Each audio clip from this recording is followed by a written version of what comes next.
ဟုတ်တယ်နော်ရုံလေးကဘယ်နှကောင်ရှိလဲရည်ကြအောင်1 2 3 4 5 6 9ရုံလေးကဘယ်နှကောင်ရှိတော့9ကောင်အပင်လေးကဘယ်နှပင်ရှိတော့1 2 3ဟုတ်ပြီနော်အဲကြတော့နောက်ပြီးတော့ရုံလေးက9ကောင်ရှိရဲ့အတွက်ကြောင့်မလို့ဒီမှာ9ဒီချေတို့ဒီမှာကြည့်နော်ဘယ်နှကောင်ရှိလဲ9ကောင်ရှိရဲ့အတွက်ကြောင့်မလို့ဒီမှာရုံလေးက9ကောင်1 2 3 4 5 6 9ဟုတ်ပြီနော်နောက်ကဒီမှာမြောက်ကလေးကဘာနှကောင်ရှိလဲချေတို့ရေးရအောင်1 2 3 4 5 6နှကောင်ရှိတော့6ကောင်ဟုတ်တယ်နော်6ကောင်ဟုတ်ပြီနောက်ပြီးတော့ဒီမှာပြားလေးတွေနော်ပြားကောင်လေးတွေဘယ်နှကောင်ရှိလဲရေးကြမယ်1 2 3 4 5 6 8ပြားလေးတွေကဘယ်နှကောင်ရှိတော့8ကောင်ရှိရဲ့ဟုတ်ပြီလားနောက်တစ်ခါပန်းပွင့်လေးတွေကဘယ်နှပွင့်ရှိလဲရေးကြမယ်1 2 3 4 5 6 8 9 10ပန်းပွင့်လေးကဘယ်နှကောင်ဘယ်နှပွင့်ရှိလဲ10ပွင့်ရှိရဲ့ဟုတ်ပြီနော်ဟုတ်ပြီဒီမှာဒီပကြီးကားချက်တွေမှာကြည့်ကြပါအောင်ပါကောင်လေးတွေရှိတော့ငှက်ကလေးတွေရှိတယ်ဒါလေးတွေကဘာလေးရှင့်လေးတွေရှိတယ်ဒါလေးကဖားလေးတွေရှိတယ်နောက်တစ်ခါငါးရှိရယ်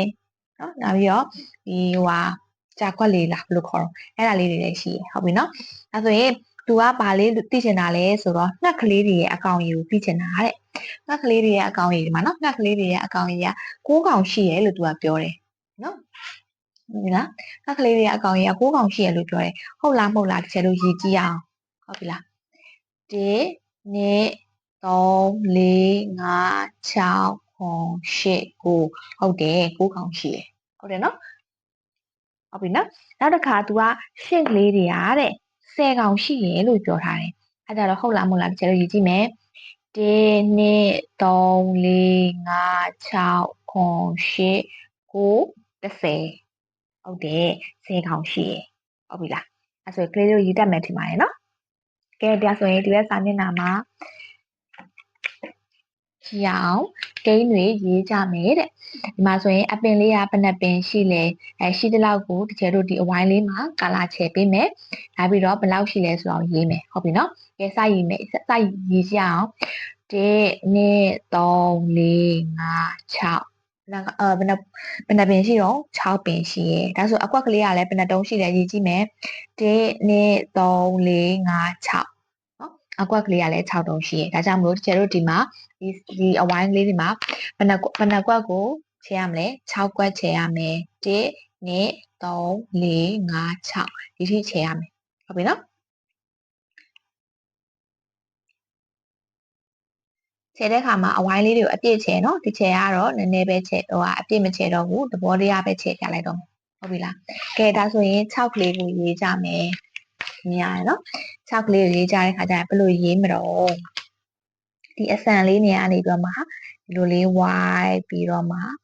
အောက်ကိုကျလာမယ်ကျလာပြီးမှအပေါ်ပြန်တက်သွားပြီးတော့ခြေတို့ဒီမှာအမြင့်အနေချောင်းသိရမလားမြင့်အနေချောင်းကိုထိရမယ်ထိပြီးတော့မှမြင့်အနီနဲ့မြင့်အပြာနဲ့တဝက်လောက်မှာရက်လိုက်မယ်ဟုတ်ပြီလားပြန်ပြောမယ်နော်မြင်းအပြာဒီအစံလေးကနေစရေးမယ်မြင်းအပြာလိုင်းပေါ်မှာစရေးမယ်ဒီအဝိုင်းလေးကနေဒီလိုမျိုးလေးကွေးလာမယ်ကွေးလာပြီးအောက်ကိုချဒီမြင်းအောက်ကအပြာရောင်လေးကိုထိရမယ်ထိပြီးတော့မှအပေါ်ကိုတက်သွားပြီးတော့မှ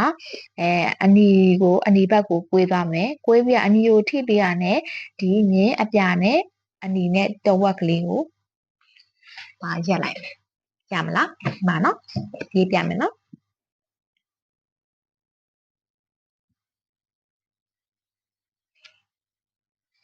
ကဲဟုတ်ပြီနော်ကဲဒီကဖားလေးတွေရေးရအောင်ဖားလေးဘယ်နှကောင်ရှိလဲရေးကြည့်မယ်နော်1 2 3 4 5 6 9ဘယ်နှကောင်ရှိတော့9ကောင်ရှိရဲ့ဒါဆိုရင်အတုံးလေးလည်းရေးကြည့်အောင်1 2 3 4 5 6 9တုံးရှိရဲ့အဲကြောင့်မလို့ကျတို့ဒီအဝိုင်းလေးမှာဘယ်နှခုအဝိုင်းချေရမလဲဘယ်နှဝိုင်းချေရမလဲ9ဝိုင်းချေရမယ်9ဝိုင်းချေဘယ်ထိချေရမလဲဆိုတော့ရေးကြည့်အောင်1 2 3 4 5 6 9 ဒီထိချဲရမယ်ဟုတ်ပြီလားနော်အားတို့သမီးတို့ကချဲမယ်နော်အပြည့်ချဲမယ်နော် y အပြည့်ချဲမယ်နော်ဟုတ်ပြီအဲဆိုရင်ခုနှစ်လေးကိုရေးကြမယ်ခုနှစ်လေးကိုရေးရချာမှာဒီမှာခြေတို့လက်ရေးလားစာအုပ်မှာမြင်းအပြလေးရှိရမလားအဲ့မြင်းပြနှစ်ခုကိုထိအောင်ရေးမယ်နော်ဒီမျိုးလေး y လာမယ်ဒီအောက်မြင်းပြအားနေပြီးတော့ y လာမယ်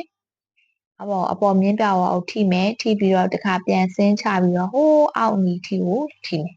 ထိကိုရအောင်သွားမယ်အဲ့လေးကခုနှစ်ရေးနီးဟုတ်ပြီနော်ရေးတက်ပါမှာရေးတက်မယ်နော်ဒါတို့သမီးတို့ကတော်ပါတယ်ရေးတက်ပါတယ်ဟုတ်ပြီလားကဲဟုတ်ပြီအဲ့ဒါကိုခုနှစ်ပြီးတော့တကယ်တော့နောက်တစ်ခုကြာခွက်လေးတွေရေးကြမယ်နော်ကြာခွက်လေးထင်တာပဲအဲဆိုရင်ကြာခွက်လေးရေးကြမယ်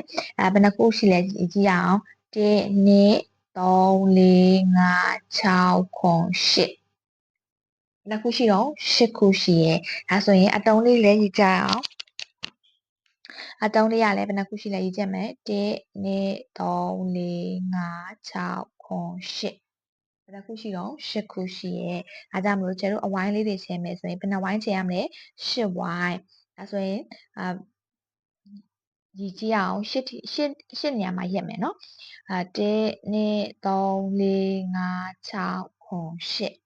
8ဒီနေရာမှာရက်မယ်ဟုတ်ပြီလားညာလေးတွေကိုကာလာအရောင်ချင်းမယ်ဟုတ်ပြီလားချင်းမယ်နော်ဟုတ်ပြီအဲ့ဆိုရင်8ရေးနီးရကြတော့တကယ်လို့ဒီအစံလေးကိုရင်ဆုံးရေးမယ်နော်ဒီအစံလေးကနေပြီးတော့မှဒီလိုအောက်ကိုကျလာမယ်ကျလာပြီးတော့မှဒီလိုမျိုးလေးမြင်းအပေါ်မြင်းပြပေါ်ကိုရအောင်ထိပြီးတော့မှရေးမယ်နော်ကဲဒါ8ရေးတာပါ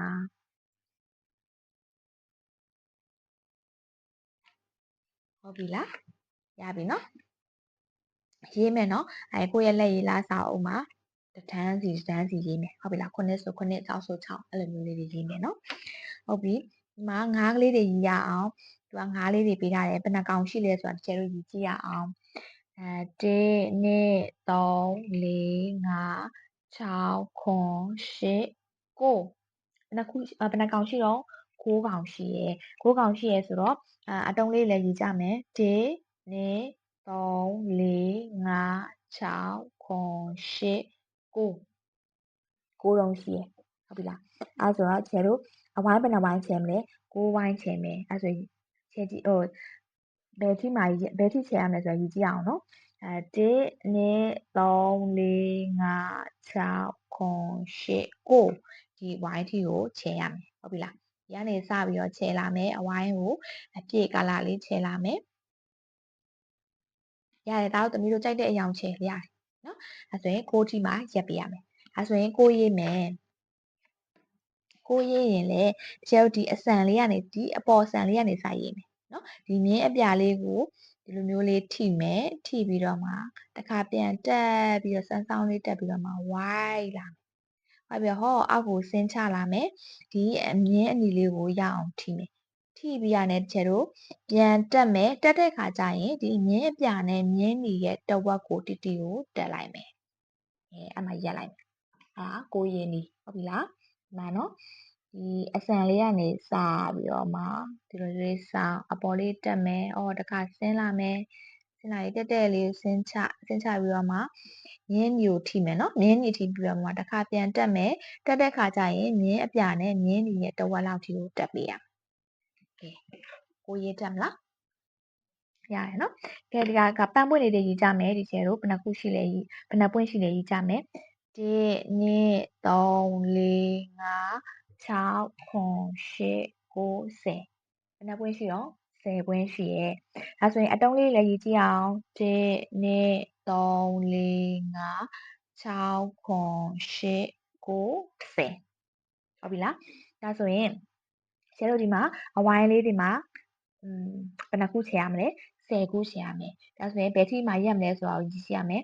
1 2 3 4 5 6 8 9 10ဝိုင်းလုံးအကုန်ချဲရမယ်ဟုတ်ပြီလား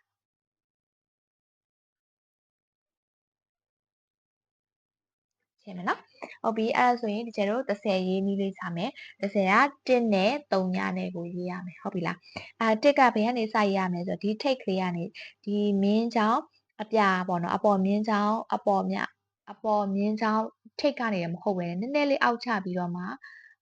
y လာမယ် y လာပြီးတော့မှဒီအောက်မြင်းပြကိုရောက်မယ်ရောက်ပြီးတော့မှနည်းနည်းလေးပြန်တက်မယ်ဒါ1ကဲ3ညကြာဒီအောက်မြင်းပြဝါလေးက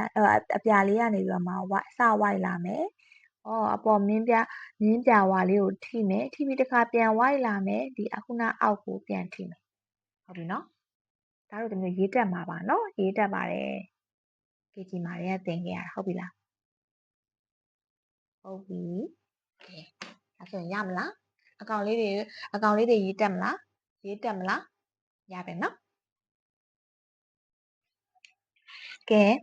စာမျက်နှာ30ကအသီးလေးတွေပေါ့နော်အသီးလေးတွေအကောင်လေးတွေဘယ်နှကောင်ရှိလဲဘယ်နှခုရှိလဲတချို့တို့ရေးကြမယ်ကဲဒါလေးကဘာသီးလေးလဲမင်းကိုတီစားဘူးကြလား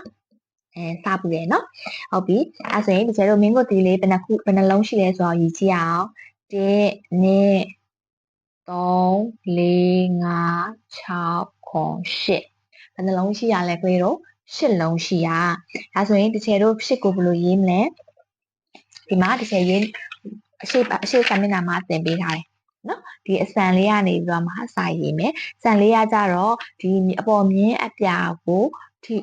အပေါ်မြင်းပြာနာနဲ့မဟုတ်ပဲနဲ့အောက်မြင်းပြာနာလည်းမဟုတ်ပဲနဲ့ဒီအပေါ်မြင်းပြာနာနီးနီးလေးကနေတော့စပြီးတော့မှဆွဲမယ်ဟုတ်ပြီနော်ကဲရှေ့ရေးရအောင်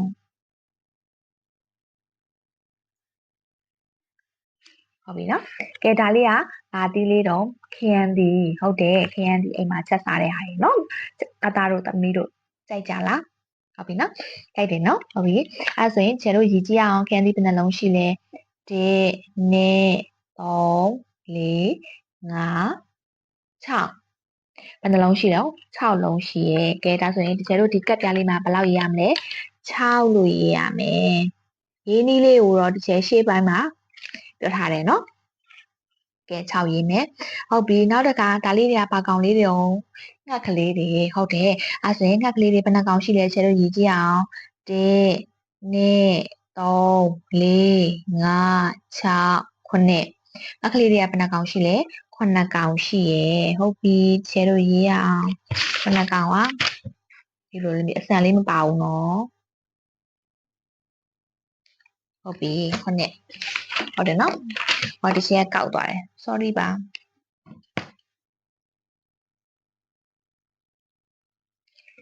ဟုတ်ပြီနော်9ကဲဒါလေးကဘာကောင်လေးတော့နက်တီနက်အကောင်လေးတဲ့လေအသီးလေးကဘာသီးတော့နက်တီဟုတ်ပြီအဲ့ဆိုရင်ရေးကြည့်အောင်1 2 3 4 5 6 8ခုဘယ်နှလုံးတော့9လုံးဟုတ်ပြီဒါဆိုရင်ဒီကပ်ပြလေးမှာဘယ်လောက်ရေးမလဲ9ရေးမယ်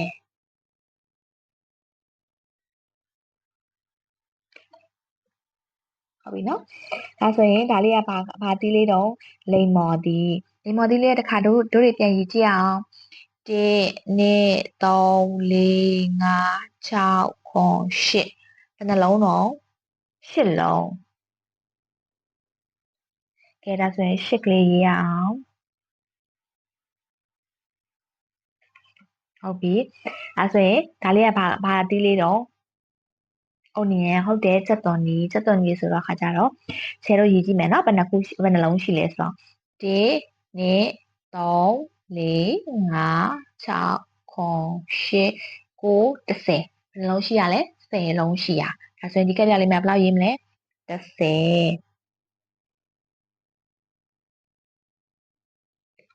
ဟုတ်ပြီနော်10ရေးမယ်ကဲရမလား